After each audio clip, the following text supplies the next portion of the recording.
Hi friends, welcome to my channel Sumalatha Peddisetti. Please subscribe అండి, like చేయండి. మీరు లైక్ చేయడం వల్ల మరికొంతమంది చూసేదానికి అవకాశం ఉంటుంది. ఈరోజు వీడియో ఏంటంటే మా ఊరి పక్కన ఉన్న శివాలయం గుడి అండి. చాలా బాగుంటుంది, ప్రశాంతంగా ఉంటుందండి గుడికి వస్తే. ఇక్కడ ఇంకోటి అండి, గోశాల కూడా ఉంది. అగో చూడండి, మీకు కనిపిస్తున్నాయి ఆవులు. ఈరోజు సోమవారం కాబట్టి శివాలయం ఒక్కటే ఓపెనింగ్ ఉంది, అన్ని గుళ్ళు క్లోజ్ ఉన్నాయి. ఇక్కడ వేణుగోపాల స్వామి గుడి, రాముల వారి గుడి, ఆంజనేయ స్వామి, నాగార్పమ్మ గుడి అన్నీ ఉంటాయి. కానీ ఈరోజు సోమవారం కాబట్టి క్లోజ్ ఉన్నాయండి, విశేషం ఏం లేదు కాబట్టి. ఇంకొకటండి, ఇక్కడ శివలింగాలు కూడా ఉన్నాయి. చాలా బాగుంటుందండి గుడి మాత్రం. కార్తీక మాసంలో శివరాత్రి రోజు ఎవరి చేత అయినా సరే అభిషేకం అనేది చేపిస్తారండి.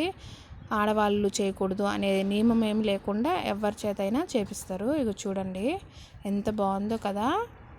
మీకు కనుక మా వీడియో నచ్చినట్లయితే ప్లీజ్ అండి లైక్ చేయండి, కామెంట్ పెట్టండి.